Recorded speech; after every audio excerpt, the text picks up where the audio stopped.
السلام عليكم. اليوم غنديروا الكسكسو البلبوله ديال الشعير. المهم هذه خديناها من الحانوت. اول حاجه هي رطبناها وغادي نصفيوها في واحد الصفايه باش يتسقطر من هذاك الماء كامل. غادي نخليوها الى جانب. غادي ندوزو، انا درت الكسكسو بالحوت، غادي ندير 2 طريفات ديال الحوت ديال الفرخ. غادي ندير شويه زيت العود اولا زيت البلديه. غندير الثومه، الربيع، تحميره، خرقوم، ملحه، بزار. وغادي نلوح كلشي في الخديمه. غادي نضيف واحد الكاس ديال الماء وغادي نخلط كلشي. من بعد غادي نقي هاد البصيله وغنشلطها نضيف عليهم، نحطو كلشي فوق البوطه. غادي نقي الجزر ونزيد نضيفو عليهم في الخديمه. صافي غادي نرويو. زدنا الماء وغادي نديرو هاد الميكه اللي غادي نديروها في الفم ديال الخديمه باش ما تبقاش خارج لينا النفس، باش نبداو نطلعو في الفورات. غنرجعو دابا لديك البلبوله اللي درنا وغادي نفكوها بشويه الزيت. غنفكها بالزيت البلديه نيت على حساب صحاب الريجيم. وغادي نديرها في الكسكس ونحطها باش تطلع فيها الفوره.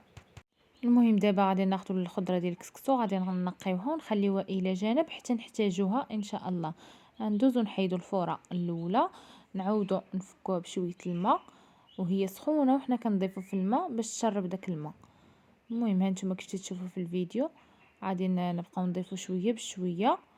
ومن بعد غادي ندوزو نرميو هذيك الخضره تاعتنا باش نديرو الفوره الثانيه. هذيك الخضره كنرميوها هكاك، ما كنقطعوها ما والو، باش في الاخر كتجينا في ديزاين مزيانه.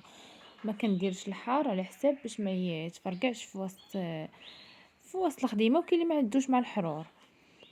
من بعد غادي نديرو ديك البلبول اللي فكيناها بالماء. من بعد ما شربت داك الماء غادي نديروها ونديرو الفوره الثانيه كيف تشوفوا تماما.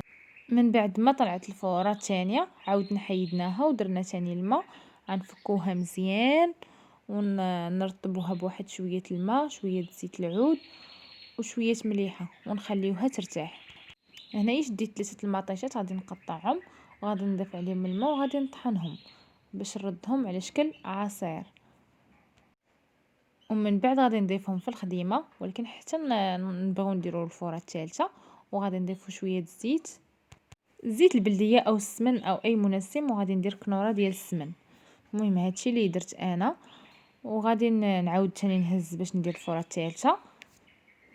غنضيف شويه الماء وغادي ندير داك الحار وغادي نحط الفوره. من بعد ما طلعت الفوره طفيت عليها وحطيتها باش نقدموا هذاك الكسكسو ديالنا. اهم حاجه انه يكون باقي سخون ونحطوا عليه الروا باش يلا كيشرب لينا داكشي وكيبقى سخون هذاك الكسكسو. المهم درنا هنايا الروا وغادي ندير هذاك الحوت، غادي نحطه هو الاول وغادي نبدا نحط في الخضره تاعتي.